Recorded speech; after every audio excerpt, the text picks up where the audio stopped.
mentores espirituais que nos abraçam e nos acolhem nesta casa. Sempre estamos a agradecer essa companhia amiga e amorosa que busca nos conduzir ao crescimento espiritual, ao aprendizado, sempre pensando no próximo como continuidade de nós mesmos, no amor que a gente tenta dedicar a Ele. Ilumina, Senhor, e intui o nosso palestrante, Adenauer, e sua mensagem possa também nos auxiliar nesse processo de crescimento espiritual. Que a sua luz, mestre amigo, que o seu amor, que a sua paz estejam conosco agora e sempre. Assim seja. Hoje a nossa leitura vai ficar por conta de um convidado, Marcos Sintra.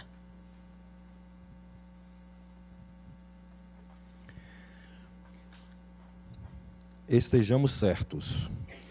Porei minhas leis em seus corações e as escreverei em seus entendimentos. Paulo, Hebreus, capítulo 10, versículo 16. As instituições humanas vivem cheias de códigos e escrituras. Os templos permanecem repletos de pregações. Os núcleos de natureza religiosa alinham inúmeros compêndios doutrinários. O Evangelho, entretanto, não oculta os propósitos do Senhor. Toda a movimentação de páginas rasgáveis, portadoras de vocabulário restrito, representa a fase de preparo espiritual, porque o objetivo de Jesus é inscrever os seus ensinamentos em nossos corações e inteligências. Poderemos aderir de modo intelectual aos mais variados programas religiosos, navegarmos a pleno mar da filosofia e da cultura meramente verbalistas, com certo proveito à nossa posição individual diante do próximo, mas, diante do Senhor, o problema fundamental de nosso espírito é a transformação para o bem, com a elevação de todos os nossos sentimentos e pensamentos. O Mestre escreverá nas páginas vivas de nossa alma os seus estatutos divinos.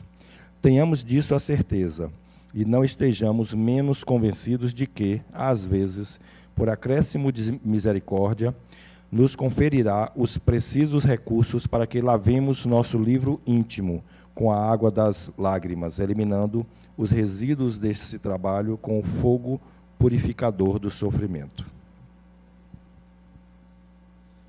Meus irmãos, muita paz. Hoje é quinta-feira, dia de ir ao cinema. Assisti a um filme, hoje à tarde, que me lembrou um livro que eu li o livro é da década de 70, eu li na década de 80. O livro é de uma escritora americana de nome Marilyn Ferguson. Chama-se Conspiração Aquariana. Um livro interessante que ela desenvolve uma tese de que na segunda metade do século XX, após a Segunda Guerra Mundial, algumas ondas passaram a acontecer na humanidade, levando a humanidade a um estágio superior. E uma dessas ondas que ela toca é que, a partir da Segunda Guerra Mundial, se nota a ascensão do feminino, uma valorização do feminino.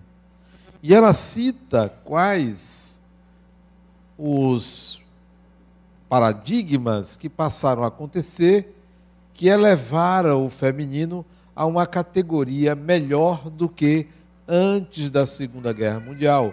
Por exemplo, ela fala que, após isso, vários países passaram a adotar o voto da mulher. E outros exemplos em que há uma ascensão do feminino. E ao assistir esse filme, eu me lembrei do livro dela. O filme que eu assisti trata do feminino. É a história de uma mulher. E nesse filme, o final do filme, eu vou começar pelo final, vou contar o final, porque se vocês assistirem, já vão assistir sabendo de que se trata. No final do filme, ele morre. ele morre no final do filme.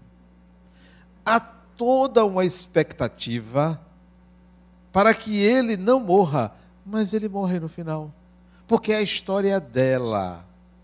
O filme começa com a mulher e termina com ela, mas ela não fica com ele. Ela começa com ele e não fica com ele. O desfecho do filme é até simplório.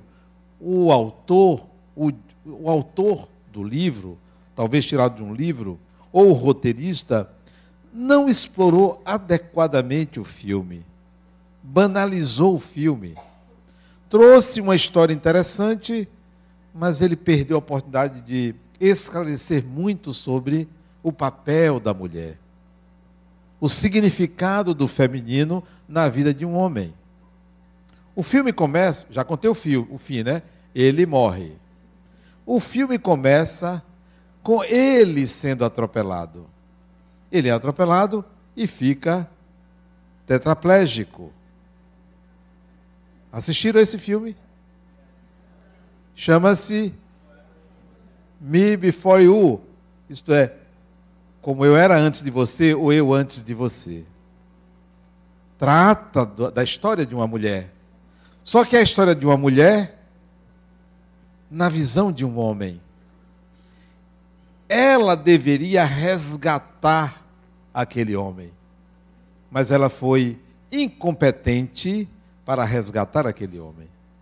Por que não é a história do homem, mas sim a história da mulher? Porque o feminino se coloca no lugar de que é capaz de realizar tudo, de favorecer tudo, de recuperar um homem, de resolver a vida do homem, e quando ela não alcança, ela se sente frustrada. O mote do filme, na realidade, é o suicídio. É o suicídio. O direito que tem o espírito de suicidar-se. E isso não é bem explorado no filme, porque apenas conta o esforço de uma mulher de tentar impedir isso sem conseguir. E a gente vê que o papel do feminino é dar vida, é favorecer a vida. E ela chega à conclusão que ela não foi capaz de fazer isso. E só foi isso, o filme só tem isso. Infelizmente, o autor poderia ter explorado muito a temática do suicídio, mas não explora, opta por fazer uma historinha água com açúcar, típica de Hollywood, e no final ele morre e ela acaba em Paris e acabou, não tem mais nada no filme. É um filme que não é muito bom. Mas eu vou aproveitar para falar da temática do suicídio. Tem direito o espírito de se ausentar do corpo por incompetência e incapacidade de viver? Tem direito? Há aqueles que advogam a eutanásia, porque o caso dele era alguém paraplégico, que tinha muitas dores, e ele não suportava, mesmo amando aquela mulher, resolveu ir embora. O que acontece com o espírito quando ele vai embora? Ele vai se deparar com a vida que continua. As dores vão ser as mesmas. Os problemas vão ser os mesmos. Porque para onde você vai, você leva quem você é. Seja encarnado ou seja desencarnado. O filme não explora isto. Apenas mostra que ele tinha o direito de fazer. E como ela mesma disse no filme, um egoísta. O suicida começa por aí. É alguém egoísta, que só pensa em fugir da vida, deixando todo mundo com um sentimento de culpa. Porque quem convive com suicida se sente culpado, porque vai pensar assim, eu poderia ter feito alguma coisa e não fiz. Começa a remoer tudo o que aconteceu antes, achando que seria capaz de impedir esse gesto. Então, é um egoísmo. Depara-se o suicida com a continuidade dos seus processos, dos seus problemas. Porque esses problemas são psíquicos, não cessam, não desaparecem. Há toda uma confusão mental, porque o indivíduo se vê pensando, continua pensando. Lembro-me de um relato que Divaldo Franco fez numa palestra há muitos anos, que ele contou o caso de um garoto. Ele tinha, se eu não me engano, 14, 15 anos de idade e queria sair. Mas a mãe dele disse que ele tinha que estudar, que ele não iria sair. Ele foi no quintal, morava numa casa aqui na boca do rio, morava numa casa, foi no quintal, colocou uma cadeira, amarrou o cinturão na madeira do telhado e chamou pela mãe para dar um susto nela, que se ela não deixasse ele sair, ele iria se matar. Só que antes de chamar a mãe, ele escorregou e se enforcou e desencarnou dessa forma. É claro, deixou a mãe muito culpada. A mãe foi a Divaldo, isso ele contou na palestra. Foi a ele, contando que o que tinha acontecido, que o filho dela morreu. Aí Divaldo disse, não, ele está aí do seu lado, está lhe pedindo perdão. Porque ele já se perdoou. Ele não tinha a intenção de fazer isso. Era uma brincadeira, ele está me dizendo. Para lhe assustar, para demover você da ideia de prendê-lo em casa. Ele está lhe pedindo perdão. E disse que quer voltar, que quer renascer como seu filho. E ela, chorando, disse a Divaldo que ela não podia ter mais filhos. Mas ela engravidou. Aqueles casos que não se explica, não se justifica, ela já tinha feito ligadura. No entanto, engravidou. E nasceu um menino, que ela colocou o mesmo nome do filho anterior. Só que o menino nasceu com um detalhe, uma cicatriz no pescoço, que foi a cicatriz oriunda do enforcamento involuntário. Nós continuamos levando quem nós somos, seja pelo suicídio ou não. O ato egoísta é de pensar só em si, como se ninguém fosse capaz de lhe ajudar. Um ato de covardia, porque você não tem coragem de enfrentar aquilo que lhe atormenta, aquilo que dificulta a sua vida. Você pensa que só tem uma saída e essa saída você não alcança. Todo problema tem mais de uma saída, tem mais de uma solução. Mas o suicida pensa que só daquela maneira que se resolveria.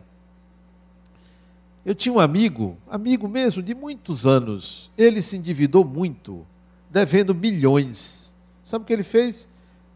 Pegou o carro dele e foi, isso no Rio de Janeiro. Foi para um lugar onde tinha muito marginal, para ali ele ser assaltado e morto. Ele intencionou isso. Mais do que isso, ele levou uma lâmina de barbear, para se nada acontecesse na favela, ele cortaria os pulsos dele. Ocorre que nada aconteceu na favela e ele cortou os pulsos. E foi socorrido por um marginal. Foi socorrido. O que ele pensava que seria a forma como ele ia desencarnar, foi o que o salvou. E aí esse marginal levou a um hospital. E ele foi atendido e ficou bom. Até hoje ele está perturbado. Até hoje. Ele deve ter uns 70 e poucos anos de idade. Não. É covardia. É fuga de si mesmo. Você tem que enfrentar seus problemas. A vida vai lhe colocar sempre em contato com quem você é. Não adianta você querer fugir por aqui e por ali. Então o suicida se depara consigo mesmo. No caso do filme e nos casos de eutanásia, o que é que acontece? Será que a pessoa que está em estado terminal teria o direito de abreviar a vida? Será que seria adequado você com 80 anos ali em coma pedir alguém para desligar os aparelhos por você? Será que há esse direito? Direito o espírito tem, mas quais são as consequências desse direito? Quando o espírito decide desencarnar, isto é, cometer o ato do suicídio, ele começa a lesar a vida, a vida é inerente a ser espírito. Não é possível ser espírito sem consciência de vida, sem preservação de vida. Preservar a vida é inerente a ser espírito. Quando você deseja morrer, mais ainda, quando você imagina como você deveria morrer, você começa a lesar a própria vida, a si mesmo. Portanto, esse pensamento, insistentemente, esse pensamento que torna-se um padrão, começa a lesar o seu perispírito. E aí você começa a adoecer. A doença já não é só psíquica, é também física, porque vai para o corpo espiritual. Você desencarna, se desencarnar dessa forma, você desencarna e leva uma lesão perispiritual. Fica uma marca.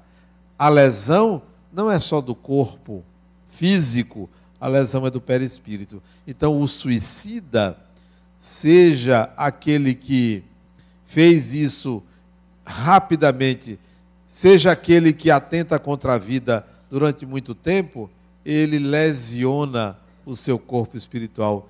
Pessoas que passam muito tempo na inércia, sem querer viver, embora não tenha coragem de se matar, lesiona o seu perispírito. Isso terá consequências psíquicas, isso terá consequências no seu corpo espiritual.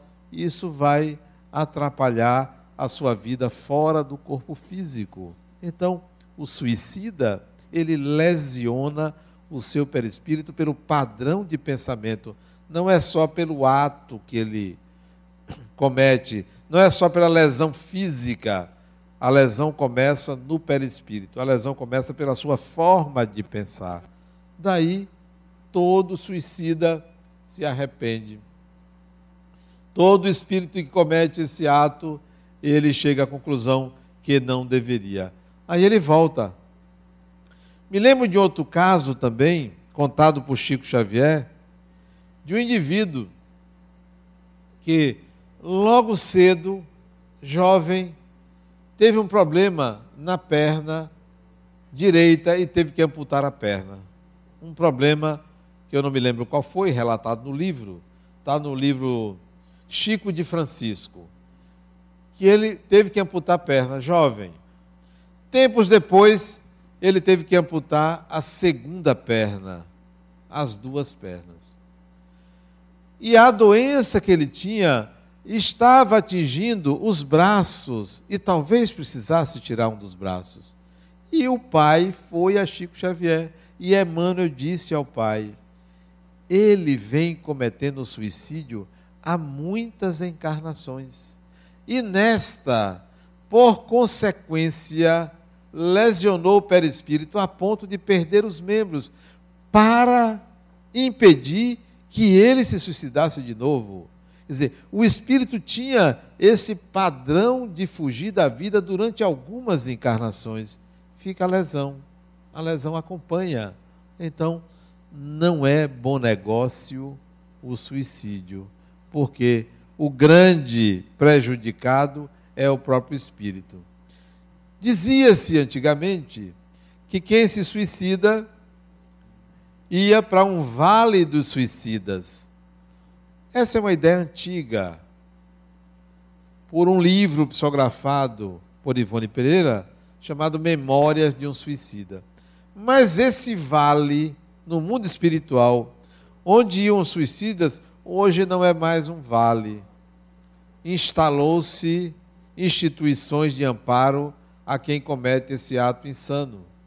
Instituições de recuperação do perispírito, instituições de atendimento psicológico, instituições de planejamento espiritual do retorno desse espírito. São várias instituições de acolhimento, porque a misericórdia divina atua também, mas nada vai resolver aquilo que está na alma desse indivíduo, que é a tentativa de fuga, que é o egoísmo.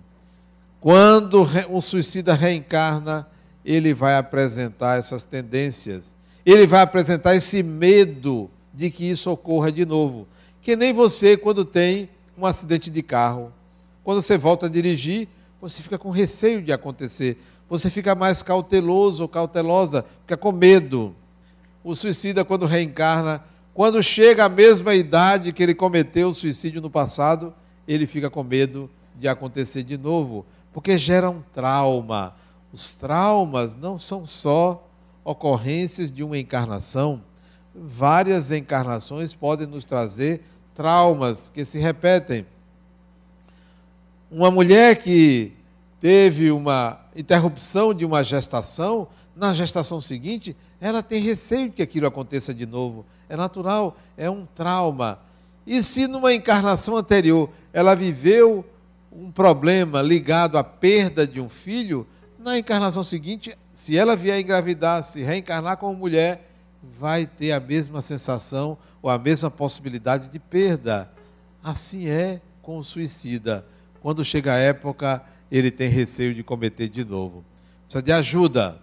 Qual é a ajuda que é oferecida, ou que deve ser oferecida às pessoas que têm vontade de morrer?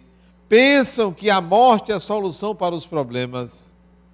A morte não é solução para o problema de ninguém. A morte fecha um ciclo e abre outro. A solução é a consciência de ser espírito. Uma vez eu estava no meu consultório e uma pessoa ligou querendo insistentemente falar comigo.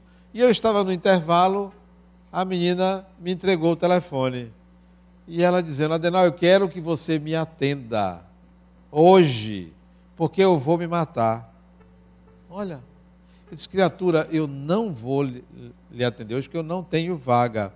Mas deixe para se matar na sexta-feira, quinta-feira, eu tenho uma vaga. Sexta-feira você pode fazer isso, mas hoje não. De bem assim, como se aquilo fosse me intimidar, vai morrer. Ora, a morte pertence a você, não pertence a mim. Não sou dono da vida de ninguém. A morte pertence a você e a Deus. Mesmo que alguém lhe tire a vida, é a você que pertence esse fenômeno, e não a mim. E eu disse assim a ela: deixe para sexta-feira, quinta-feira eu posso lhe atender. Não, mas você tem que me atender hoje. Criatura, eu não vou lhe atender hoje, mas eu vou me matar. Não faça isso. Você vai ter a oportunidade de fazer isso outro dia. Você não quer que eu atenda? Eu vou lhe atender, mas hoje eu não posso. Você pode esperar até quinta-feira de manhã, eu lhe atendo. E não se mate na quinta, deixe para fazer isso no dia seguinte, porque você vai ter tempo de refletir depois da sessão que você tiver comigo. Atendi ela. E ela veio com a vontade de se matar. E eu fui firme com ela. Faça o que você quiser. A vida pertence a você, não pertence a mim. Mas eu tenho vontade de matar. É uma determinação sua. Você sabe quais são as consequências. Faça o que você quiser. A outra, recentemente, não tem 3 meses. Adenal, eu vou me matar. Eu não aguento essa doença. Jovem, menos de 40 anos. Criatura, você não quer se matar? Tudo bem. Faça isso do jeito que você achar melhor, tá? Mas não se esqueça que a doença continua. Que tal você se submeter à cirurgia, tirar esse tumor, fazer quimioterapia, perder o cabelo, se submeter a tudo aquilo que a vida lhe oferece como recurso para a sua reflexão? É melhor você se liberar disso agora do que desencarnar sem aprender. Mas a decisão é sua. Faça com que a família me comunique a sua desencarnação. Porque no seu caso eu faço questão de eu enterro. No seu caso eu vou. Porque gosto de você, acho uma pessoa ótima, mas é uma decisão sua. Veja se alguém vai me comover ao dizer que quer desencarnar. Isso é um problema da pessoa. Saiba que isso tem consequências. E as consequências são para você. Nesses 22 anos de psicólogo, 2 pacientes meus se suicidaram. 2. Um, eu avisei a família antes. A família me levou por uma sessão. Quando ele saiu, eu chamei a irmã. Não deixe ele sozinho. Não porque ele me disse que ia se matar, mas estava óbvio para mim que a psicose dele poderia levá-lo a isso. E ele se matou no dia seguinte, se jogou de um prédio ali na Vitória. Ele se matou. Mas eu tinha avisado a família para não deixar ele sozinho. O outro Impressionante o caso dele. Também tem alguns anos. Ele sofria uma perseguição espiritual implacável.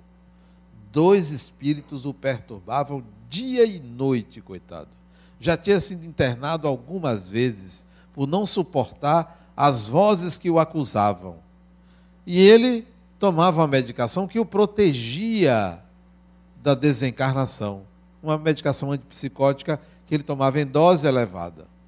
O que aconteceu? O psiquiatra dele viajou, a medicação terminou, ele ficou sem tomar, não suportou e suicidou-se. Esses são casos, os 2, que têm atenuantes, porque há obsessão espiritual. A obsessão espiritual são assassinos desencarnados que querem prejudicar a vida da pessoa.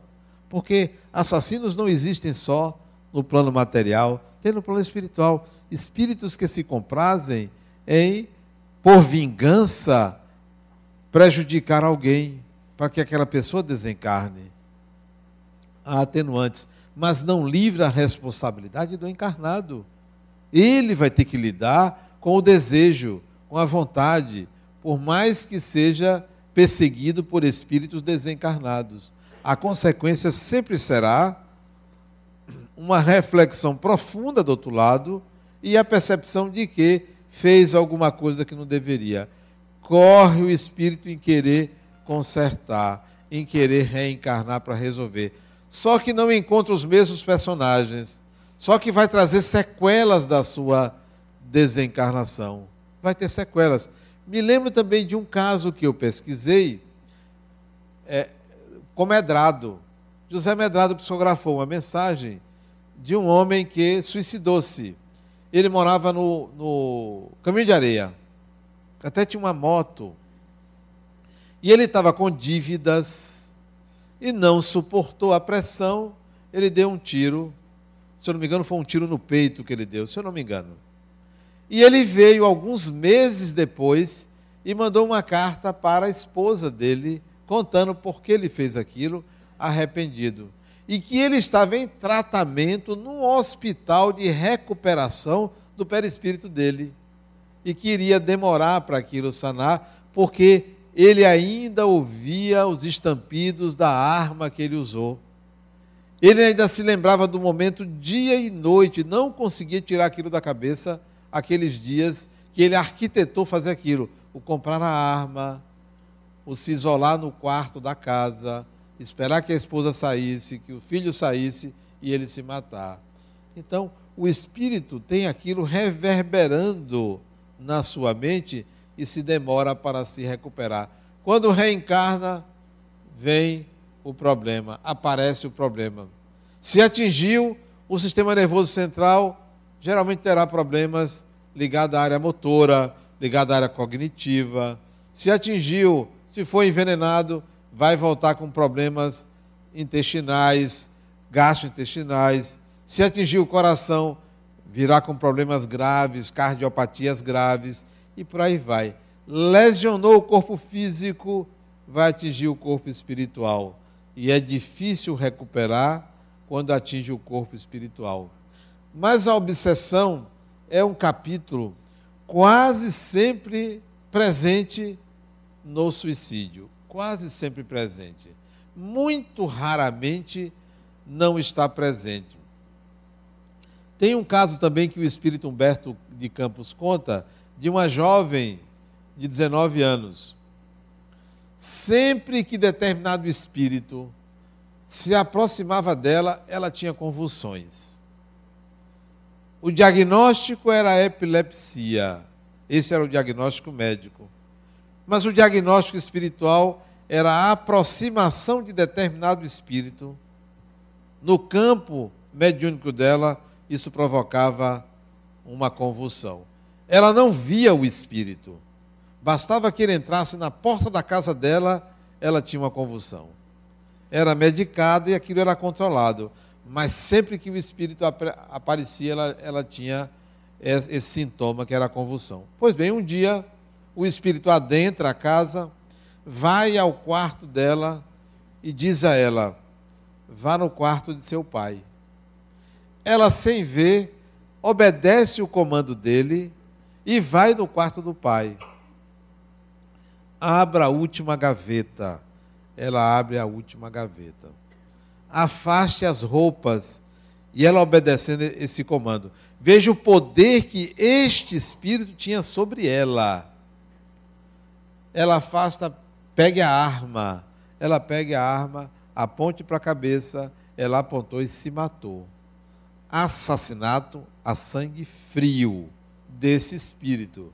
Neste caso, havia uma ligação tão forte entre eles, um domínio tão forte, que ele conseguiu fazer isto. Pessoas frágeis que não enfrentam aqueles que acham que têm poder sobre você, podem fazer isso, podem dominar. Ninguém deve se deixar dominar por outra pessoa. Nós somos espíritos, somos seres livres. Por que vou deixar alguém dominar a minha vida? É o caso de pessoas que de encarnação em encarnação se deixam submeter por outros que se acham deuses. O espírito André Luiz também relata de casos de tribunais que os espíritos fazem. Aproveitam a credulidade de alguns que acham que serão julgados depois da morte. Pois eles armam tribunais.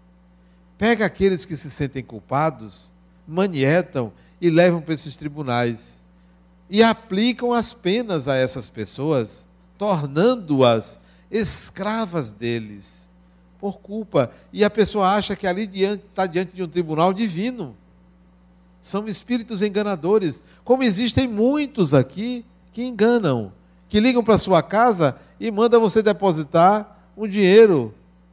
Ligam para a sua casa vendendo algum produto que não existe, ou até pela internet. São enganadores. Existem enganadores encarnados, existem enganadores desencarnados. Então, não aceite ninguém que domine ou determine o que é que você deve fazer, principalmente se lhe impõe algum tipo de sofrimento. Não aceite. Alguém que tenta chantagear você, alguém que sabe alguma coisa de você e você cede para que a pessoa não diga, pois diga, não tema não, pois fale. A melhor coisa é você se libertar de um segredo. Segredo é aquilo que você deve contar ao seu melhor amigo, que de fato vai contar ao melhor amigo dele. E aí todo mundo fica sabendo. Quer se aliviar de um segredo? Conte a alguém e peça segredo, porque ninguém aguenta ter um segredo. Peça, porque essa pessoa vai contar a alguém. Diga assim, olha, por favor, não conte a ninguém. Você já está dizendo, desabafe com alguém, porque a pessoa não aguenta. E vai chegar para alguém e vai dizer assim, fulano, eu só estou dizendo porque é você, porque ele ou ela me pediu segredo, por favor, não conte a ninguém. Pronto, essa pessoa já vai contar para outra pessoa com a mesma palavra. Olha, eu só vou te contar porque é você. Então, não tenha segredo, pelo menos escolha uma pessoa que espalhe para você, que diga ao mundo para você e você pedindo segredo. O suicídio desta pessoa foi um assassinato, mas esta pessoa tem a sua responsabilidade por se deixar dominar por alguém, por se deixar levar por alguém. Uma encarnação, 2 encarnações, torna-se escravo. E você então fica na mão de outra pessoa. Foi o caso dessa pessoa. Provavelmente sentindo-se culpada, provavelmente se achando devedora do outro. Ninguém deve nada a ninguém. Ninguém deve karmicamente nada a ninguém.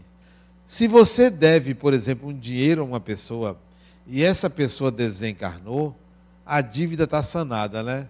Não. Quando você reencarna, você vem com esse débito. Mas não há pessoa, há vida, porque você se apropriou de algo e que você não devolveu. Você vai devolver a vida. E aquele que é credor, quando reencarnar, vai receber esse dinheiro de algum lugar. Não precisa ser de você, porque ninguém deve diretamente a ninguém.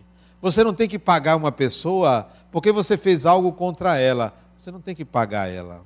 Se você hoje vive com uma pessoa e essa pessoa lhe maltratou, essa pessoa não deve nada a você, deve à vida, nem você deve a ninguém. O nosso nível de evolução é que determina o meio e as circunstâncias que a gente nasce, e não para pagar nada a ninguém. Ninguém deve absolutamente nada a ninguém. Não aceite alguém lhe cobrar algo de outra encarnação. Não aceite. Olha, fulano, aquilo aconteceu lá atrás. Agora a vida é outra. Se eu lhe devia lá, cobre lá. Volte lá e cobre lá. Não me cobre nessa encarnação, porque eu só devo à minha consciência, mas não a ninguém. Às vezes a nossa consciência é que leva-nos a pagar alguma coisa ao outro, mas não porque há uma lei divina que diz, olha, aqui se faz, aqui se paga. Isso não existe. Você não deve absolutamente nada a ninguém. Você deve à sua consciência. E os espíritos desencarnados, aqueles que porventura têm inimigos desencarnados, se aproveitam da sua culpa para lhe obsidiar, para lhe manietar, para lhe chantagear. E aí você ouve aquela vozinha lhe xingando, dizendo que você é isso, que você é aquilo. Quando eu ouço alguma coisa assim que vem do mundo espiritual me agredindo, eu digo, olha lá ele. Comigo não. Não. Nem adianta, porque eu não vou me submeter a isso. Eu sei quem eu sou, eu sei o meu valor. Não preciso que ninguém esteja me paparicando e me elogiando, porque eu sei o meu valor, e nem preciso que ninguém me diminua. Não aceite que nenhum pensamento lhe diminua. Chegue à conclusão que você é simultaneamente Deus e demônio. Chegue à conclusão que você é simultaneamente bom e mal. Não precisa ninguém lhe dizer. Não chegue à conclusão que você é só mal. Nem chegue à conclusão que você é só bom. Nós somos polaridades. Nós estamos transitando entre um extremo e outro. Por que eu vou aceitar que um espírito me diga que eu fiz isso, fiz aquilo no passado e que eu vou pagar? Não. Pode cobrar de Deus, porque minha ignorância foi dada por Ele. Se Ele me deu a ignorância, então permitiu que eu errasse. Então, vá lá, o problema é com Ele. Acerte com Ele, não acerte comigo. A obsessão espiritual está presente na maioria das psicopatologias. Está presente. Não é só no suicídio. Na maioria das psicopatologias, a obsessão espiritual está presente. Mas não pense em inimigos do passado como se fosse um obsessor, um espírito, uma pessoa que esteja lhe perseguindo. Pense assim, semelhante atrai semelhante. Então, existem pessoas desencarnadas que são como você, que pensam como você, que andam como você, andam com você. Então não é um, é o meio que você se encontra, é quem você atrai. E semelhante atrai semelhante. Então você vai andar com espíritos que pensam como você, que sintonizam com suas culpas. Então pode-se dizer que são perseguidores de ocasião, perseguidores ad hoc, perseguidores daquele momento, perseguidores oportunistas. Então, você está sujeito.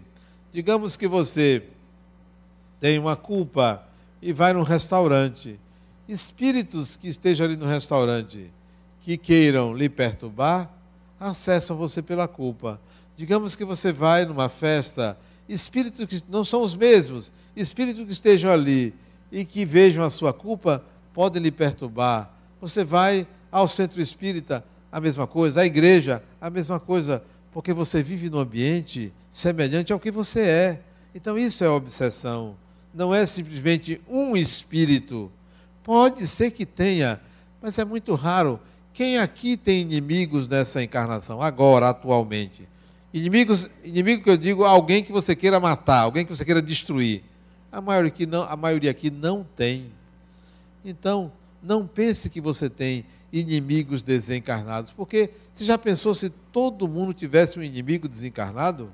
São 8 bilhões de habitantes no planeta, seriam mais 8 bilhões de inimigos desencarnados do outro lado? Não funciona assim. Um ou outro tem um perseguidor específico do passado. E esse perseguidor não espera você ter 50 anos para te perseguir, não. É logo no começo. Adolescência, idade adulta jovem, começa a lhe perturbar. Não é nessa idade, 30, 40, 50 anos, é bem antes. Então, não considere essa paranoia de obsessão espiritual um inimigo do passado e está ao seu lado o tempo todo. Agora, se você apresenta uma psicose, a doença mental, pode ter certeza que você tem pelo menos um perseguidor ali. Porque a psicose é típico sintoma da obsessão espiritual. Se você tem pesadelos constantes de perseguição a você, constantes, perseguição, constantes, dia após dia, obsessão espiritual, tem um perseguidor aí. Pesadelos de perseguição, não é aquela sensação sem conseguir mexer o corpo, não. É pesadelo, alguém perseguindo você uma vez, 2 dias, 3 dias, 4 dias, uma semana, um mês. Se você tem dificuldade de dormir, dorme mal, acorda gritando, acorda chorando, várias noites, é possível que tenha um perseguidor espiritual. Então tem sintomas para isso. Agora, se você tem uma raiva, não tem obsessor para raiva, porque senão seria todo mundo obsidiado, porque todo ser humano tem raiva. Se você tem ciúme, não tem um perseguidor. Se você tem inveja, todo mundo tem inveja. Não tem esse que não tem. Ah, eu não invejo ninguém. Inveja, criatura, é que você camufla. Todo mundo inveja, todo mundo tem ciúme, todo mundo tem raiva, todo mundo tem medo. Isso não é obsessão. São emoções típicas da natureza humana. A obsessão, ela tem uma finalidade específica. O espírito quer lhe perturbar, quer lhe prejudicar. Há uma obsessão fantástica. Essa, quando eu vejo, eu gosto. Como profissional, eu gosto. Pessoas que têm transtorno bipolar. Essa é fantástica. É a obsessão.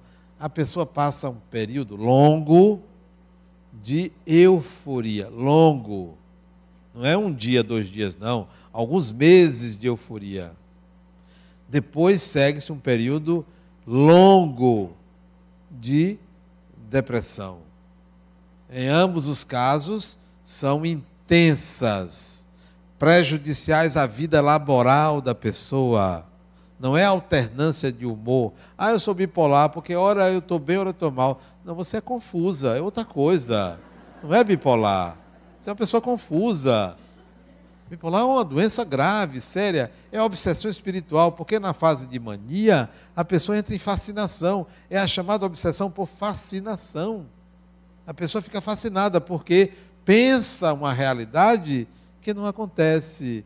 Então, é uma obsessão clara, claríssima. Transtorno bipolar, fase de mania. Você pode ver que ali tem alguém apresentando cenários para aquele indivíduo que não existem, fazendo acreditar naquilo que não é real, megalomania, mania de grandeza, né?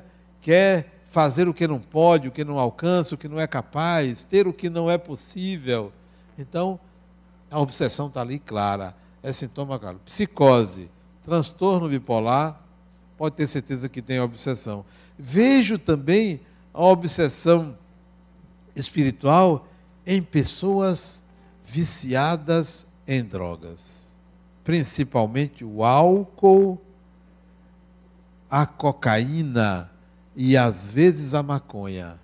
Viciados, você vê a obsessão espiritual pela redução do tônus vital, pela dificuldade de lidar com a realidade, pela problemática que envolve família, pela dificuldade de trabalho, de aprendizagem, de estabelecer relações maduras e seguras. Então você vê a obsessão espiritual, principalmente em pessoas que são usuárias de longo curso, né, de muito tempo. Então você vê ali viciados desencarnados, porque do outro lado não tem refino de cocaína, não tem refino da coca do outro lado, não tem traficantes do outro lado. Assim, traficando coca não vende do outro lado. Não tem plantação de maconha? Não tem. Aí o que eles fazem? Procuram quem é que usa para colar junto, para sentir o gosto, o cheiro, o sabor, as sensações. Então, você está ali fumando o seu cigarro, seja cigarro comum, seja de maconha, tem alguém ali fumando com você. É um canudinho você. Vai ali cheirar cocaína, tem um outro ali, agora é minha vez. Eles revezam, né? Usando o indivíduo para absorver aquela energia. O álcool, a mesma coisa. Do outro lado, não tem destilaria. Não tem fábrica de uísque, nem de cachaça, nem de cerveja, nem do que for. E aí aproveita você, incauto, achando que consegue controlar. Estou falando do viciado. Consegue controlar. Não, tem meia dúzia ali, hoje é festa. Aí vai na sua casa. E aí leva você para um barzinho, para algum lugar, para absorver aquela energia. Tudo isso, a obsessão está presente. Mas os atos comuns, as derrapadas que você dá, as dificuldades que você tem de convivência, aquilo que é da vida cotidiana, não, isso não é obsessão. Você ainda não está obsidiado, é porque você é ruinzinho mesmo, não é que tem um espírito ali prejudicando você. Você é daquele nível mesmo, é seu tipo, é seu caráter, é sua evolução. Você é ruim mesmo, não é que tem um espírito lhe perseguindo, porque a pessoa quer terceirizar a responsabilidade. Não está na moda a terceirização? As empresas fazem terceirização. Você quer terceirizar? Não, não sou eu. Não sou eu, não. Adenal, alguma coisa me pega. Você, criatura, não tem negócio que lhe pega, não. É você que é assim mesmo. É da sua natureza, né? Nós temos esse hábito de culpar os espíritos em tudo. Tudo é uma influência, né? Eu não sei onde é que eu estava. Você nunca soube onde é que você estava. Não é só naquele momento, não. Tem gente que é sem noção, né? Sem noção. A outra, eu dou risada porque ela está aqui. A outra, ela sabe que eu estou falando dela. Chega esse Adenal, eu não estava em mim. Eu saí com ele, mas eu não me lembro o que eu fiz. Olha, não se lembra. Você não se lembra, né? Não se lembra o que você fez, Quer dizer, em cima de mim, piriguete, né? Não se lembra o que fez. Ela sabe porque eu chamei de piriguete mesmo, né? Não, assuma quem você é. Assuma. Por que ficar se escondendo? Não coloque a obsessão como responsável, né? Há influências espirituais, claro. Há problemas sérios nas relações entre encarnados e desencarnados e vice-versa. Mas é preciso você pontuar quem é você. Por que você está submetido a um processo desse? Por que um espírito se aproxima de você para que você faça isso ou aquilo? Pessoas que são indecisas, inseguras, não sabem o que quer. Acha que é um espírito que fica dizendo, não faça isso, faça aquilo. É você que precisa ser uma pessoa que tenha coragem de errar. Aprenda a errar. Errar é humano. Errar de novo é humano. Errar 3 vezes é humano. Burrice é também humano. É tudo humano. Então, não tenha medo de errar. Não tenha medo. Experimente. Tome a decisão. Porque assim nós aprendemos também com os erros. Então, não vamos culpar os espíritos por tudo. Por tudo. A regra básica para mim é essa, olha, eu estou pensando uma coisa ruim, sou eu que sou ruim, eu não vou acreditar algum espírito. Agora, provavelmente se eu mantiver um pensamento nesse padrão constantemente, contra a minha vontade, constantemente, contra a minha vontade, é possível que tenha uma outra vontade querendo prevalecer sobre a minha. Então eu vou pensar em obsessão. Mas se eu eventualmente tenho um pensamento negativo, sou eu. Eu não vou acreditar um espírito, uma coisa que é eventual. Agora, se é constante e contra a minha vontade, eu vou pensar assim. Aqueles que têm dificuldade em relação a discernir o que é seu, o que vem dos espíritos, eu dou um conselho. Se conheça. Quanto mais você se conhecer, quanto mais você souber quais são as suas tendências, você vai saber que não é espírito. Porque são suas tendências. É você que é assim. Então, quanto mais me conheço, mais eu sei distinguir quando um pensamento não é meu. Porque eu me conheço, eu sei como eu penso, eu sei quais são as linhas de raciocínio, eu sei geralmente para onde eu gosto de levar as coisas, eu sei os mecanismos de defesa que eu utilizo.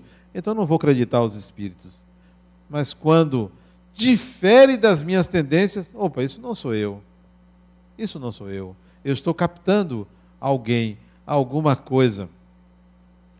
Eu, quando estou tomando banho, faço muitas reflexões e recebo muitas inspirações quando estou tomando banho. E uma vez eu estava tomando banho, não foi uma vez só que eu tomo banho, não, eu tomo banho todo dia.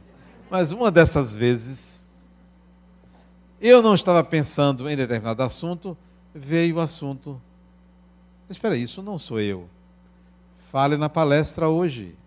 Então não sou eu. Porque além de eu não estar pensando aquilo, veio o pensamento, fale na palestra hoje. Então eu vou falar na palestra, não foi hoje não, foi outro dia. Então, é possível você distinguir quando não é você, porque você se conhece, porque sai do seu padrão de pensamento, sai da sua forma de pensar e da sua tendência emocional, psicológica, espiritual. Então, isto é a boa influência. Nós temos mais boas influências do que más influências. Nós somos melhores inspirados do que levados a cometer equívocos. Nós não somos alvo, a maioria, o tempo todo, de espíritos que querem nos prejudicar. A maioria dos espíritos que se aproximam de nós é para nos ajudar. Por que é assim? Porque a maioria de nós vive em clãs, vive em grupos familiares. Então, quando você desencarna, você se associa a grupos de espíritos afins. Quando você reencarna, reencarna com espíritos afins. Esta relação permanece. Então, nós temos muito mais espíritos afins do outro lado do que espíritos que queiram nos prejudicar. Sintonize com esses bons espíritos, com os espíritos afins, fazendo o quê? Fazendo com que você viva esta encarnação, ou a qualquer momento, ou a todo momento, o melhor de você, dando o melhor de você para si, para o próximo, para a sociedade. Essa é uma receita infalível. Muita paz.